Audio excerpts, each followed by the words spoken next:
Part 1 of my Retevis HA2 review got just too long. Let's finish this up with a separate video about programming the radio. Let's start with a quick look at the Retevis smartphone app. So here's a quick look at the Retevis app. You can see that I've got the radio connected. I turned the Bluetooth on and I set the setting to app as we saw in the power on test. So I'm going to select the HA2. I'm going to read data. You can see it's starting to read here.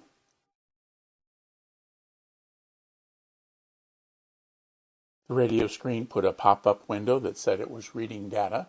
And so here we have the various choices, and these match pretty much the menu items that we've already seen. So in the basic settings, we can go in here. We can see what our display mode is. I've got it to name. I've got dual standby on or off. I've got it that way for both A and B. I've got my user keys programmed here. I've left the short key press and long key for the top key, which is TK, for emergency. But side key 1 is the power. The long press is FM radio. And then side key 2 is zone plus and zone minus, depending on whether it's a long or a short press.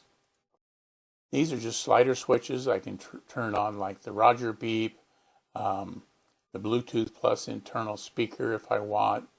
All of these things are listed and they're pretty easy to deal with. These are just kind of sliding displays, and so I've got the power save set to 1 to 4, so I'm going to hit save there. And so that's this setting. And one of the things here, you've got to write data at the top of each display. And you don't have to go through all of them and then get to the end to write the data. So if all you've made is a basic settings change, you can write the data back to the radio from here. Here we've got our channels. We've got the available channels. And so you can see that if I wanted to go to channel 3, you see it's my local repeater, the frequency.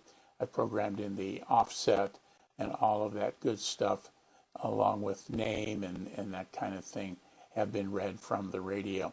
Now, I did this via the CPS that we'll look at next. Here are the zones. You can see the zones that I have. I've got 10 channels in my local VHF, my quick zone here, as I can edit the channels, and I can just pick the ones by clicking on it to add those to my quick zones content.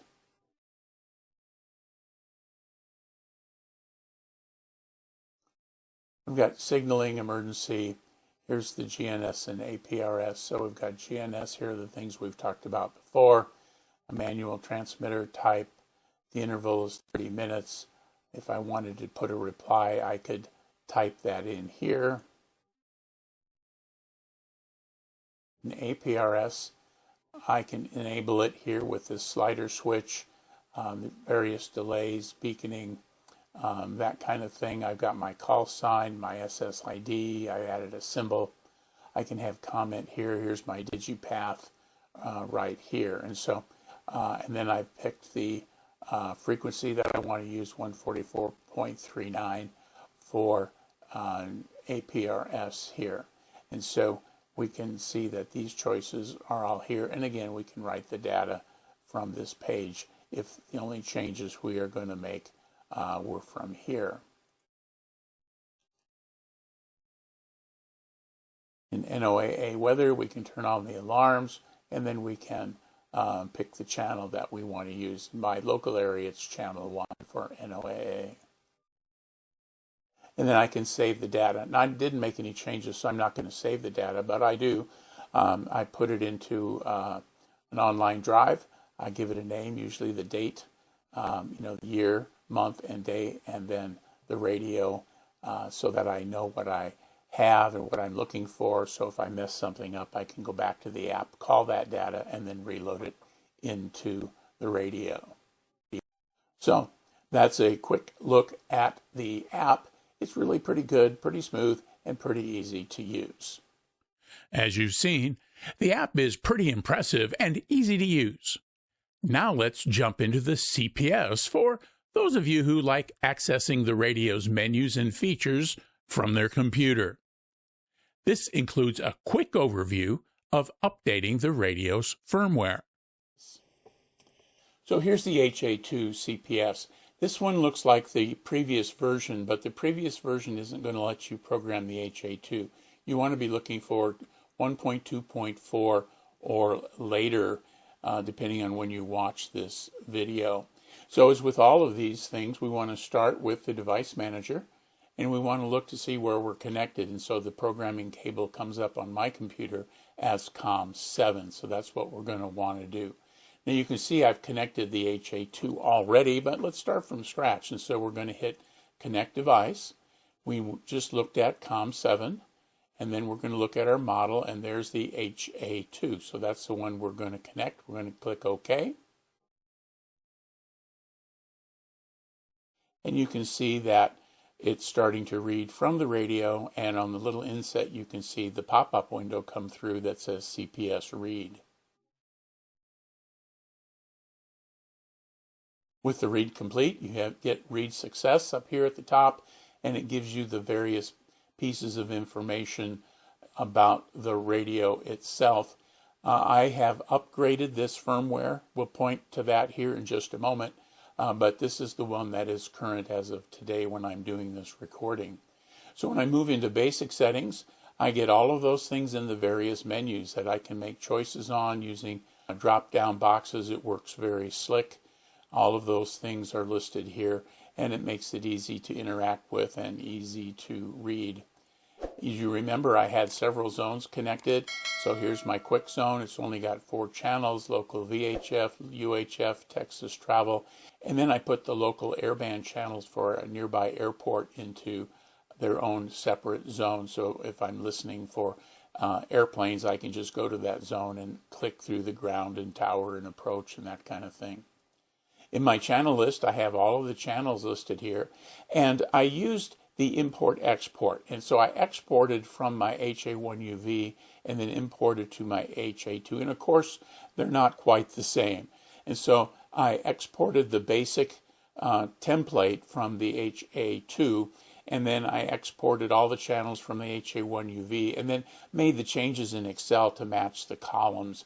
Then I added those into what I had exported to make sure that I had the right template, and then imported. And it made pretty quick work of importing the channels, although there did have to be a little bit of, editing the columns in terms of what the database here in this radio wanted versus the HA1UV. Here are my alarm settings. There's various things you can do. I mentioned we talk about APRS, and so the common APRS things are here. I can turn it on. I've got a beacon mode that's manual, and then I can do smart beaconing. Now, smart beaconing has several types, and they're just labeled 1, 2, and 3. So I did a little research and found those. Type 1 is fixed interval and movement, and it transmits a set interval when moving, every 1 minute or every 30 seconds when you're going above a certain speed. And it stops beaconing when you're stationary. So it's predictable. You may want to use it for driving. Type 2 is a speed and turn optimized smart beaconing system, and it varies the rate based on speed, less than 10 kilometers an hour every 2 minutes, and different for moderate and so forth. And it's best for mobile-to-mobile tracking, such as cycling or driving, the description that I looked at said. And then type 3 is adaptive, and that's distance, time, and turn. So it's fully adaptive based on user-defined minimum movement distances, maximum time intervals, and so forth. And it's battery efficient, and it might be good if you're out hiking.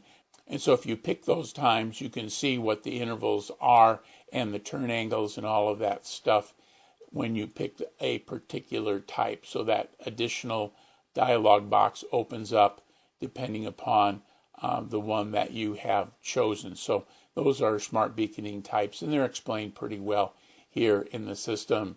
In my analog APRS, I have my call sign. I've got the SSID that I've selected. I've got the little symbol that I'm using, and then I'm using a wide 1-1 and a wide 2-2 for my digipath.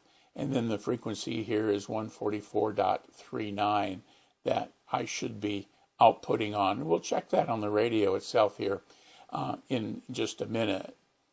We've got DTMF list, DTMF settings. I really don't use that. You could use this for signaling if you were the administrator of a repeater that is controlled by DTMF settings.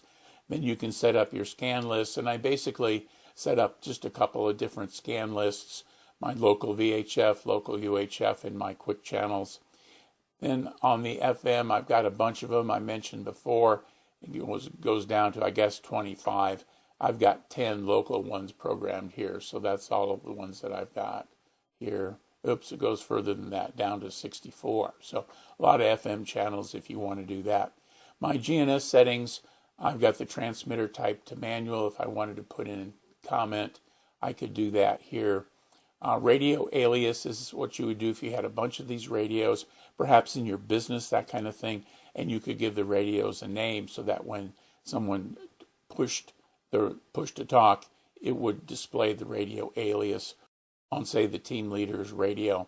And then the power on image, you can open an image or write it. In this case, I developed an image, and you saw that when the radio powered on, the little HT with my name and call signs. So if I misplaced the radio, a good soul could see my call sign and my name, look up my address online, and get the radio back to me. So those are the choices you have here. In the operational mode, you can read, write, set the port, and then here in the firmware, I mentioned that I'd show you that. And so here you would set the COM port, the radio, and then you could download the firmware from Retevis and then place it somewhere, like easy, like on the desktop. Pick that with the select file and then press download. Now notice the little red box tells you to turn off the device and then press and hold the PTT and PF1 buttons at the same time and then turn the radio on.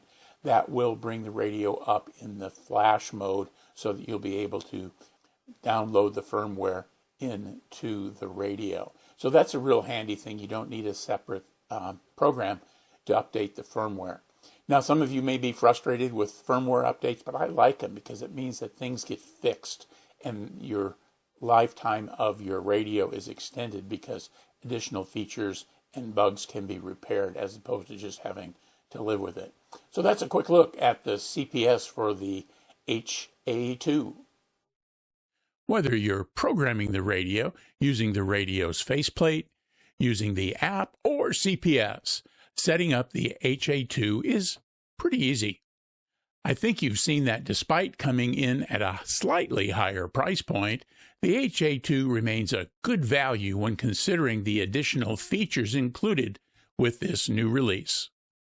As always, feel free to leave a comment and be sure to click the thumbs up icon. If you haven't already, please subscribe to the Gadget Talk channel and click the notification bell. I'll link part 1 of this review on the end card. Thanks for watching, and 73.